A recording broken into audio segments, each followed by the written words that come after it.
the details of this science of mind and consciousness still remain to be clarified and integrated. However, we now have the outlines of a scientific theory that overcomes the Cartesian division of mind and matter that has haunted Western science and philosophy for more than 300 years. Kebulatan objek dalam pengetahuan dan pengalaman bagi manusia tak akan bertambah dari tiga hal: Tuhan, alam semesta, dan dirinya sendiri. Jika mengikuti tradisi logos Yunani, tiga objek tersebut hanya dinaungi oleh tiga ilmu: teologi, kosmologi, dan antropologi. Ketiga objek tadi kini terkotak-kotakkan dalam tiga gelanggang: agama atau mistisisme untuk Tuhan, sains atau fisika untuk alam, dan humaniora untuk manusia. Kadangkala ketiga gelanggang itu menyeberangi wilayahnya masing-masing. Agama membicarakan manusia dan alam semesta. Humaniora dibawa-bawa ke masalah ketuhanan, misalnya sosiologi Durkheim dan materialisme Marxis. Dan sains menyentuh masalah ketuhanan, misalnya ateisme Stephen Hawking. Apakah penyeberangan wilayah ini dibenarkan? Pertanyaan tadi mengarahkan kita untuk memandang objek kajian secara disipliner. Tak ada klaim apapun yang dapat membatalkan disiplin ilmu untuk merambah ke objek yang diidentikan atasnya.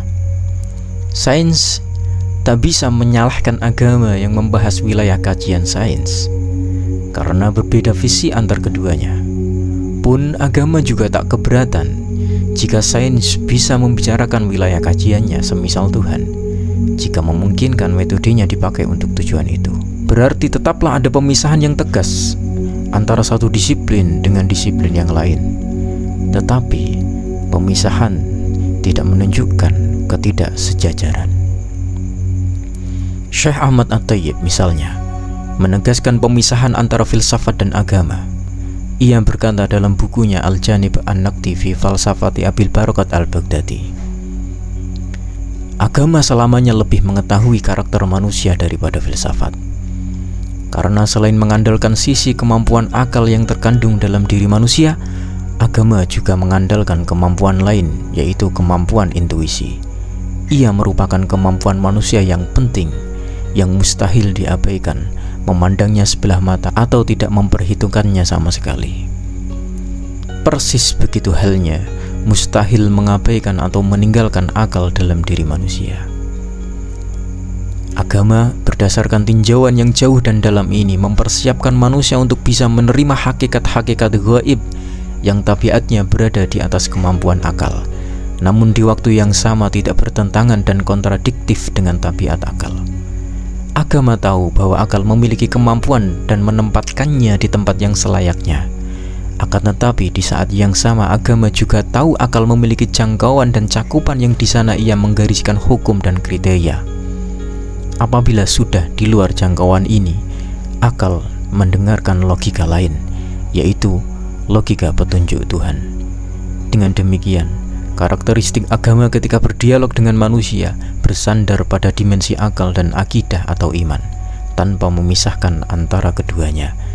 Dan berdasarkan hal ini, agama melihat karakteristik manusia dengan pandangan yang integral dan saling melengkapi. Satu dimensi dengan dimensi lainnya tak saling menekan. Sementara itu, filsafat berpegang penuh pada dimensi rasio dalam segala konstruksi dan konsepnya. Terkadang rasio sangat penting dalam perkara-perkara tertentu, tetapi ketika rasio berusaha menghukumi sesuatu yang transenden, apa yang bisa ia perbuat terhadapnya? Misalnya, ketika akal berusaha mengetahui asal-usul alam semesta, dan ini adalah perkara yang berada di luar kemampuan akal.